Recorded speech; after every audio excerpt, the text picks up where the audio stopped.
We're here at beautiful Grosvenor Lodge today in London, Ontario, meeting with Robyn Harvey, who is our master composter and provides some education on composting options here in London.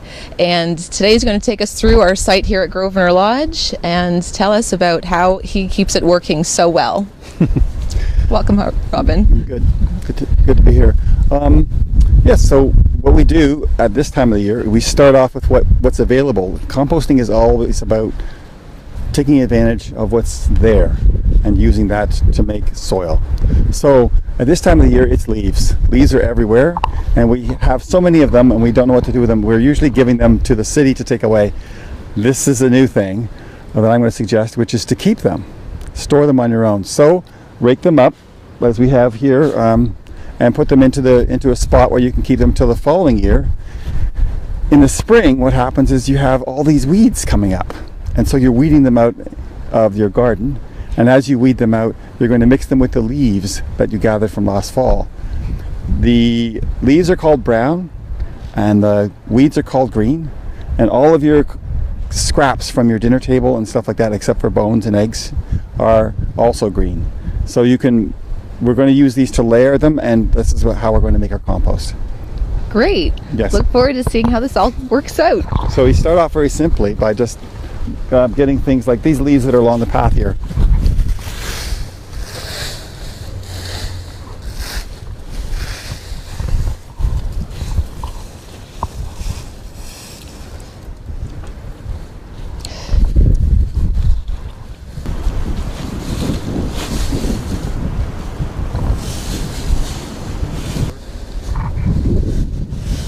So this is a really big compost area here, suitable for maybe larger families or maybe community compost areas.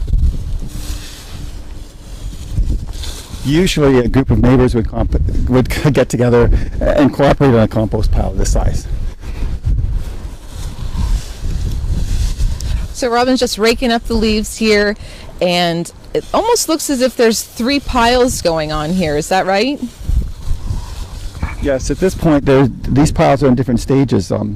Some of the material here has been here for several months already, and some of it's just recent.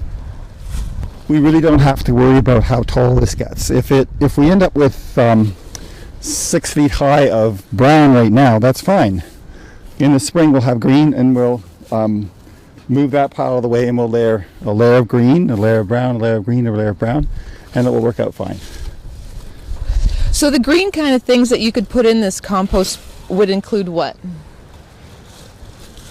Green generally means anything that you would eat, like all of your fruits and vegetables.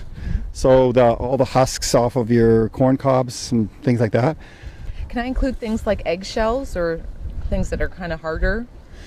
Well, with eggshells, you want to break them up into small pieces. They will break down. But you don't want to have too many of them because they become an annoyance later on. Okay. You don't want any meat or cheese or dairy. So any of the kind of cream sauces or salads with dressing on it, or any leftover food from your dinner plate might not be included in the compost? Well, it won't be anything that was a living animal before, or milk and butter and cheese, for example. They go rancid and they'll produce a smell that will annoy your neighbors. Okay. And maybe draw animals as well? Well, certainly they would attract animals. Okay. Yes. So we just really want to stick to the natural things, maybe uncooked or cooked, potato skins, vegetable peels, fruits, and things like that. All that so stuff. Plain foods. So it's pretty inexpensive as well to do the compost with the bales of straw. We get the bales of straw for around $4 or $5 a piece, and when you buy a composter like these small ones over here, they're between $30, $50, $70 in that range, which is enough to buy all of the bales that you see here. And these bales will eventually get used. They'll become compost themselves later on, so it's a win-win situation. So would the straw be considered a brown? Yes. Okay.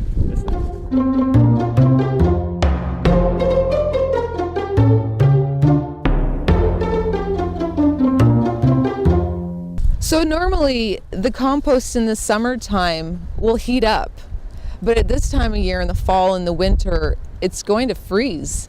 Is there going to be anything happening in the compost area over this winter months? Oh yes. Generally what happens to compost is that it will go down to about freezing, and it'll hover at the freezing point, but it usually doesn't freeze solid through unless there's a lot of liquids in it. If there's a lot of liquids, it will freeze. So if you dig open a compost pile in the winter, sometimes the steam will come out of it, and sometimes what you'll see is worms crawling around, so there's still life inside of it. Right. When we think about compost, most people just think, it's rotten stuff.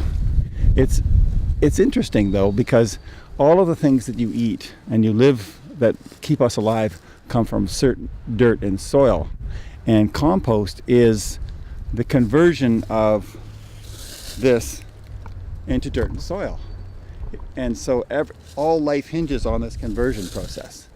And so we look at it as an irritation that we have this mess that we have. Like, where do we get rid of we throw it in the dump, we throw it in the garbage, instead of using it as a resource to make our crops grow better or to make our life better. Mm-hmm.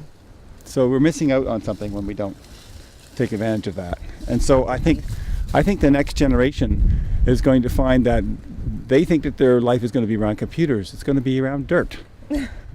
Soil and the preservation of it. Feeding people. We've got right. 6 billion people. We'll have more, and we've got to feed them. And we don't have a lot of land that's really good land. We'll have to make it good land. We make it good land by making soil. So the first step to growing things is always soil. Right. So soil farming. That's the future. You heard it here, folks.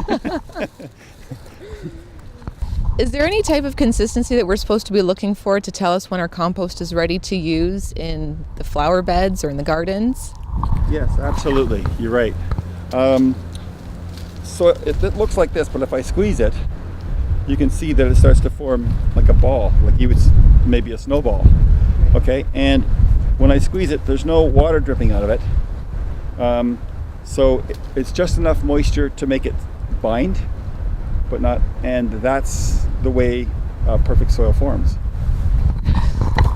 So after adding this into your gardens, is there an amount that you're supposed to add? Can you just add it at will, like as much as you've produced?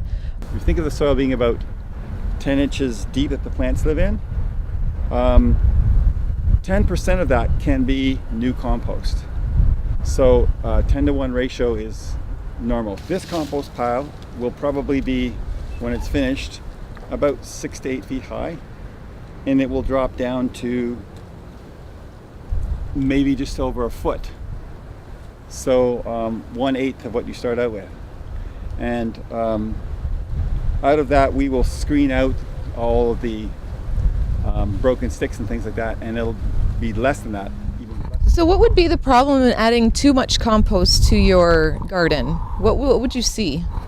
What will happen is it will increase the amount of weeds that you'll get, because there's more life in the ground than can be consumed by the plants. So you're inviting pests by putting too much in. So you would just continue to layer the browns and the greens even in the winter time, and you would see a drop in the size of the compost in the springtime when everything thaws, and it'll keep dropping all through the winter. Okay. It keeps digesting all through the winter. Slower, but it keeps doing it. Thanks so much for sharing your wisdom with us, and look forward to seeing you here at the lodge again soon. Okay, bye.